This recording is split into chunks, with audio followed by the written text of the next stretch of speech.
Rwanda mumeze mute?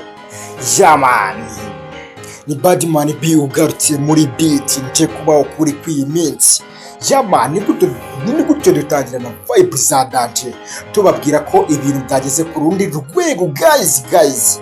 Ibintu rwose nje hano kuri kamera neza kugira ngo mubwire ndi muri Comeka TV, babwire uburyo igisubizo none cyabaye confirmed, babwire uburyo ibintu twabigejeje ku rundi rwego, mbese mbabwire uburyo ibintu tugiye kuza tubikora uko bukeye ndetse no ko bwije. Nkuko twabitangaje mu minsi yasize rero twavuze ko Comeka TV ari igisubizo ku banyarwanda, cyane cyane we utuye mu karere ka Huye.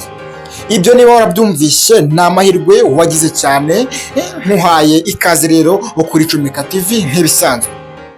Niba wakurikiranye itangazo ryaciye, twavuze ko Comeka TV igiye kuza ije gufasha abantu batandukanye, haba wowe ufite impano, haba wowe ufite ikintu watangariza abanyarwanda muri rusange, haba wowe waba ufite ikintu icyo ari cyo cyose wumva cyakugirira akamaro ejo cyangwa ejo bundi cyangwa n'ikindi gihe kizaza. Mbese nkubwira ngo uhawe ikaze kuri Comeka TV, mubwira ko nawe ufite business ushaka kiraninga, ndagira ngo nkubwire ko turahari ku bwawe. Waba ufite ibikorwa ukeneye ko byamamara, ukeneye ko bigera ku rundi rwego, tukabikura kuri level imwe tukabishyira ku yindi level, nawe tukakubwira ko ibyo bintu turabishoboye kandi cyane. Gusa ikintu nyamukuru n'amahirwe ahari nuko nje kukubwira ko Comeka TV ubu yaziye abanyarwanda muri rusange, cyane cyane utuye mu karere ka Huye. Ubwo ku banyempano ba mbere cyangwa wowe uzaza muri studio bwa mbere uje ngo tuganire, tugwe interview, tuguhe ubujyanama butandukanye, cyangwa se ukaza tukicara muri studio tukaganira, umuntu wa mbere ikintu twasizeho nuko twasizeho reward cyangwa se igihembo. Umuntu wa mbere uzicara muri studio ya Comeka TV twavuze ko hari ibihembo bimuteganyirije. Gusa ntiwumve tuvuze ibihembo ngo ntawe utangira uvuga uti ejo ndaza. Oya, muri studio za Comeka TV ni ukwakira abantu bafite gahunda, bafite ikintu bashaka kugaragariza abanyarwanda muri rusange, cyangwa abandi bantu badukurikiye tutite niba ari abanyarwanda niyo baba ari abanyamahanga.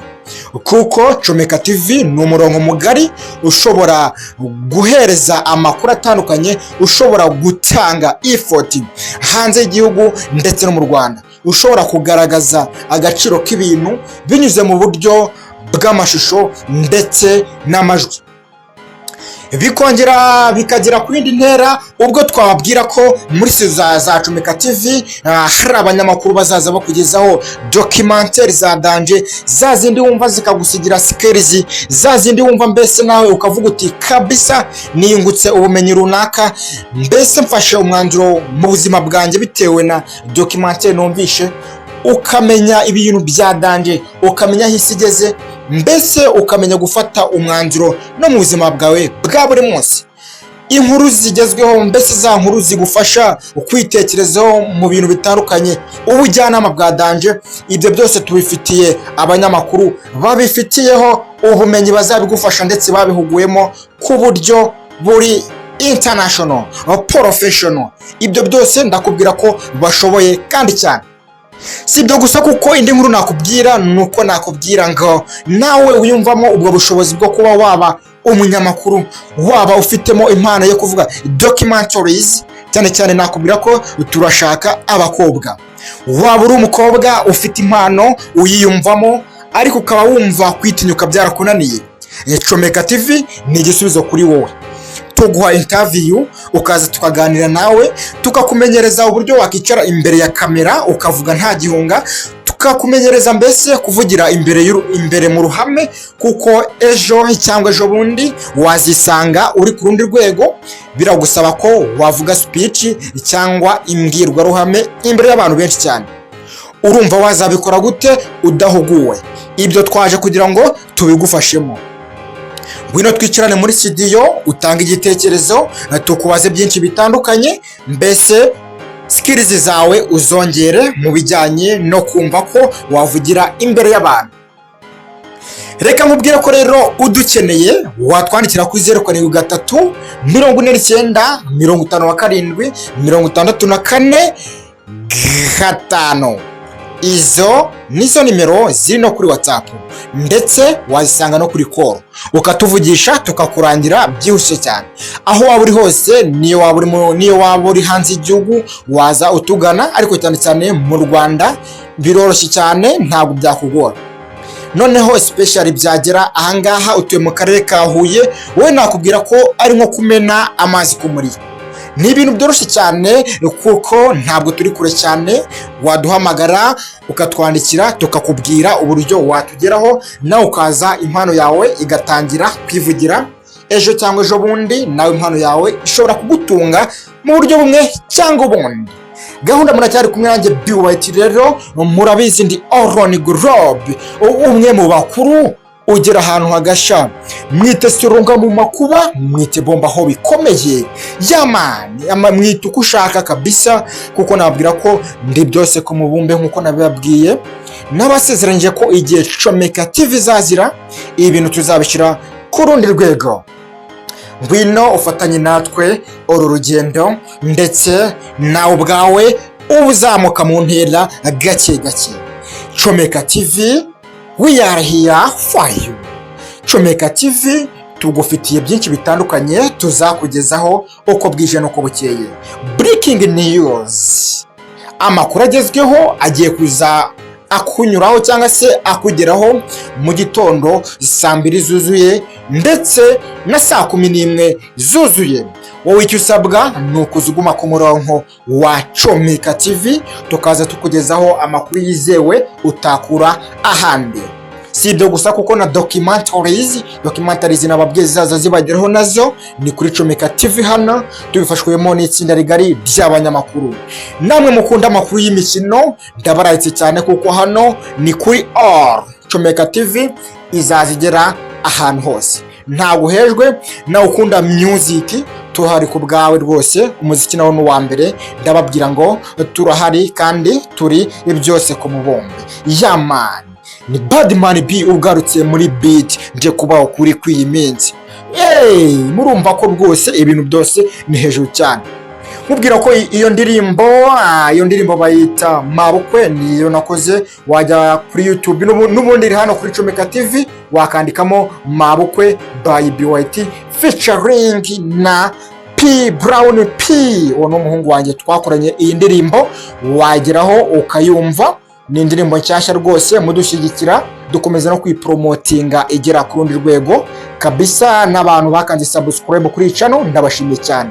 Nawe utarakanda subscribe kuri channel ya Chomeka TV, ndagira ngo nkubwire dushyigikire, nawe ushiraho umusingi wawe, mbese twubake umurongo mugari cyane. Ejo cyangwa ejo bundi nawe wakenera ubufasha tukagufasha, kandi turahari kugira ngo nawe tugufashe mu buryo bumwe cyangwa ubundi. Wowe unyumvisha akanya, uhaye ikaze muri studio za Chomeka TV, ukaza tukicara tukagirana nawe ikiganiro mu buryo burambuye. Interview ubuzima bwawe tukabuganiraho, ese ukaduha ibitekerezo bitandukanye, ukadusharinga your stories, ukadusharinga bimwe na bimwe ushaka kwereka abanyarwanda muri rusange. Ibyo byose ndagira ngo nkubwire ko bizagufasha kwiyumva ko ufite icyizere, ndetse no kuba wakora delivery y'ibintu ufite. Gahunda si ibyo gusa, nababwiye ko tunakora publishment, business yawe ikagira ku rundi rwego. Uyu munsi ushobora kuba business yawe itari ku growing up uko uyishaka, ariko dukoraho rikaka. Impano yawe nayo dukoraho rikaka. Ubujyanama dutanga bwagira icyo bugusigira, ndetse si ibyo gusa, waza tukaniganirira bisanzwe muri studio za Chomeka TV, ntabwo uhejwe. Waba uri umuhungu cyangwa uri umukobwa, tinyuka, urashoboye. Banyarwanda mwese aya mahirwe ntabacike, kuko Chomeka TV turahari ku bwanyu. Chomeka TV nkuko twabwiye yatangiye ejo, ubwo amakuru ya mbere yahacaga rwose, mwabibonye benshi cyane, kandi abayakurikiranye ndabashimiye cyane. Nawe umenye amakuru aka kanya, ndagira ngo nkubwire ko mutumiye muri studio za Chomeka TV, dore ko muri weekend iraza, ari naho turaza gutanga ibihembo bishimishije ku muntu wa mbere tuzakira muri studio za Chomeka TV.